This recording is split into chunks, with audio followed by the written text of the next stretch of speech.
From Oliver and Annie to The Wizard of Oz, lots of productions call for canine co-stars.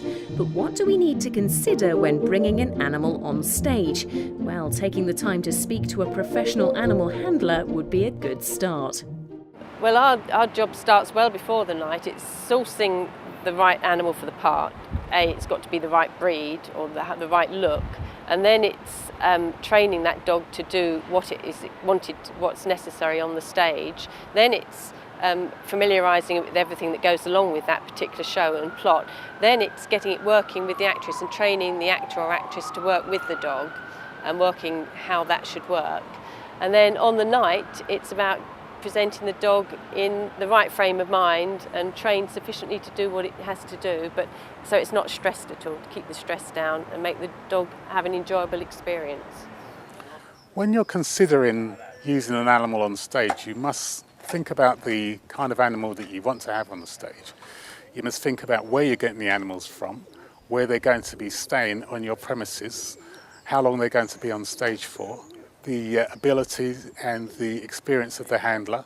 A few years ago, the Animal Welfare Act was revised, and they're in the process of bringing in a law where no one is allowed to provide animals unless they're qualified and suitably insured and professional person. And it's really for the animal welfare aspect of it. Not only does it provide a more professional job, but it also means the animals aren't so vulnerable. And there's also a legal aspect to think about as well. You'll be required by law to make your local council aware of your animal actor too, as David Swaby explains. Any animal brought onto the stage during a live performance under the Performing Animals Act would have to be licensed. The thing that the council would look for before the performance would be done by the inspecting officer. That inspecting officer would like to see where the animal's going to be kept, how often it's going to be visited, where its food and water is, where its bedding is, how long it's going to be on stage, what it's expected to do, and how close it is going to be in terms of the audience. You need to register the animal and the handler. You can register online or by post. If you are registering online, type in Performing Animals Act and the Act will come up known as the Performing Animals Act 1925. Most registrations are valid for up to 2 or 3 days depending on the length of the performance. Some councils will register an animal from the 1st of January to the end of December. That depends, however, on the particular council that you go to. In Southwark Council, the registration will last for only as long as the performance. From start to finish, the process can take anything from 10 to 28 days. There is no legal time limit, however, because the registration is concerned with the animal's welfare. In that case, the council will take as long as it takes to process the forms or the application. And whilst the Performing Animals licence doesn't specifically state any animals that are not allowed on stage, err on the side of caution if you're planning an all-live production of Dr. Dolittle. There is something known as the Dangerous Wild Animals Act, which has a list of animals which would need to be licensed under that act. You would be advised to go to the Health and Safety Executive website for that list and think very carefully when contacting the handler and asking them specifically what kind of animals should be brought to the stage and would be most suitable for your production. But of course, once your Performing Animals licence has been granted and your furry friend knows his cues, all the magic the right animal can bring to the stage is clear.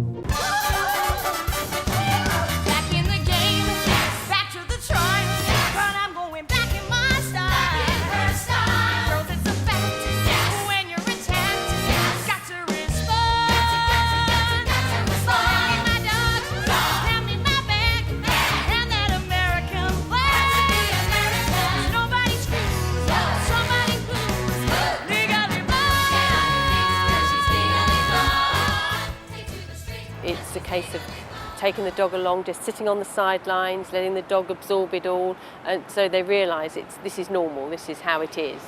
And you gradually progress, and once you're into the theatre, there's a lot more sort of pitfalls, like the slippery stage that they have to learn to cope with that. That can throw a lot of dogs.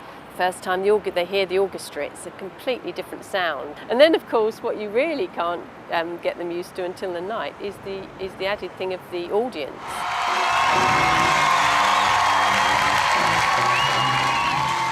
So it needs a very special temperament for an animal to cope with all that.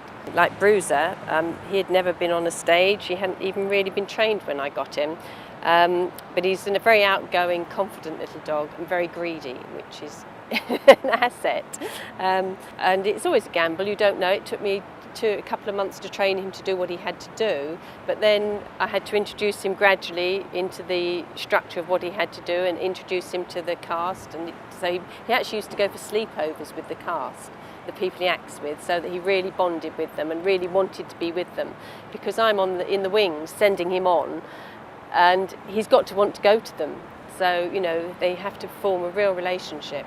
And the bulldogs as well, you know, they have to get used to all of that and be comfortable with it. And it's only by being amongst it, with us there reassuring them, that it's after a couple of weeks, it's just part of life. You know, it's not exciting, it's not worrying, because you don't want it too exciting either, because otherwise they want to join in too much.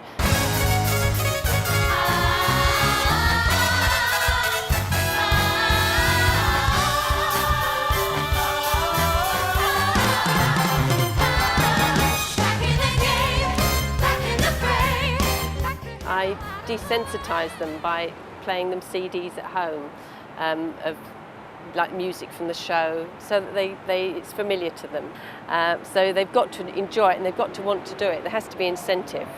The dogs actually love their bag. If I put the bag on the floor, 3 of them or 4 of them will all run and try and get in it at once. They know that if they go in the bag, they get a treat, and they're really used to it. I've spent many an hour walking around with them in the bag at home and taking them shopping in the bag, and so they're really familiar with it and they feel safe in that bag.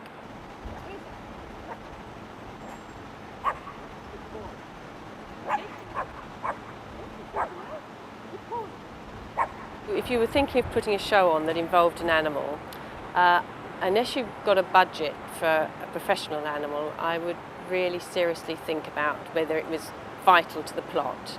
There is the potential for it to go really badly wrong, the dog to get panicked, someone to get bitten if the dog's frightened.